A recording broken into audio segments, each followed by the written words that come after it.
All right, one of the more interesting games on this week is the game between the Indianapolis Colts and the Cleveland Browns.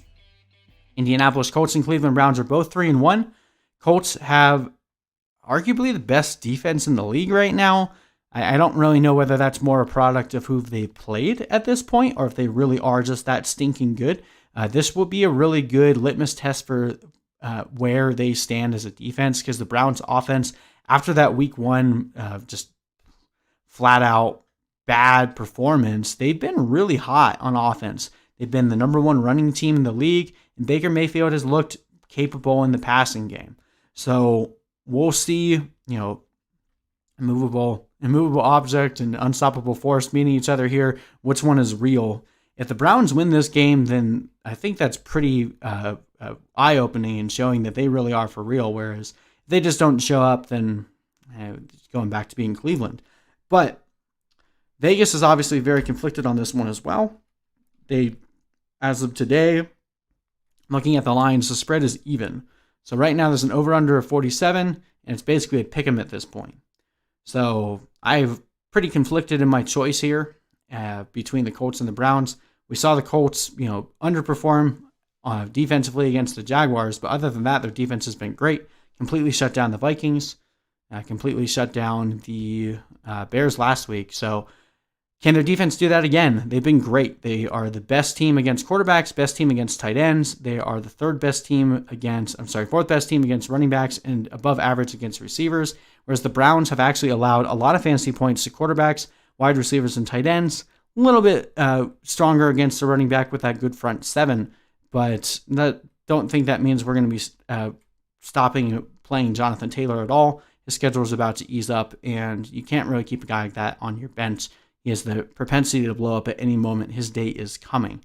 There's not a lot of guys I really like starting in this game, to be honest. I think this will be a game script similar to what we saw between the Colts and the Bears last week.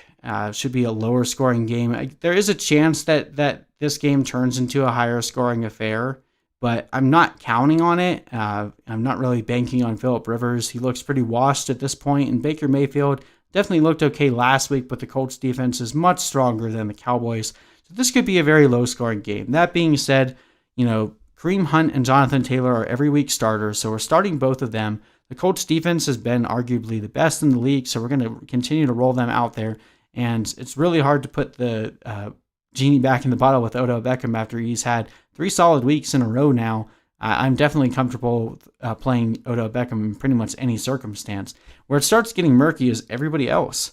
So Nyheim Hines, at this point, I'm really only comfortable starting Nyheim Hines if we see this defense kind of flounder a little bit and they're actually showing that they need to put up some more points. And Nyheim Hines has been barely involved in this offense, and honestly, I don't think they've trailed since week one. So Nyheim Hines is definitely seeing the treatment that you would expect a satellite back to get for a team that has a really good defense. So you can't really trust him unless you think that it's actually going to be a high-scoring game, which I don't. T.Y. Hilton and Zach Pascal. Zach Pascal seeing more of the targets last week. I still think T.Y. Hilton is probably going to end up having a good game at some point, but I don't know that this is the week. Yes, the Browns' defense has been bad.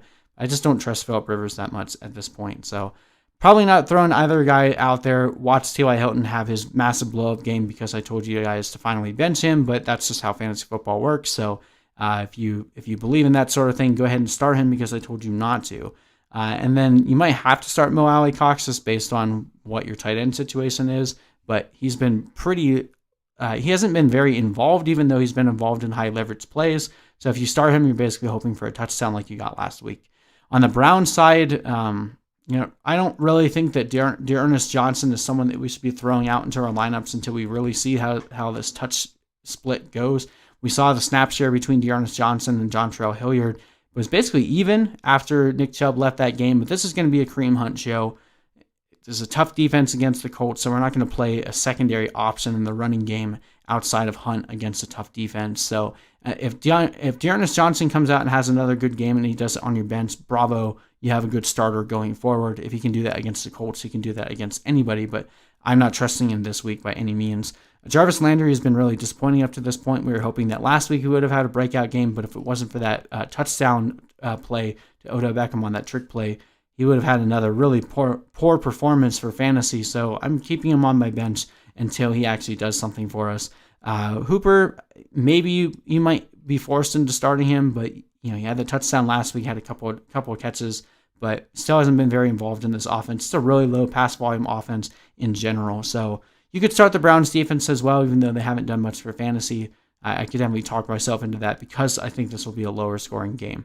That being said, I think the Browns can win this one. I do believe in the Browns. I think the Browns are actually better than a lot of people are wanting to believe that they are just because they're the Browns.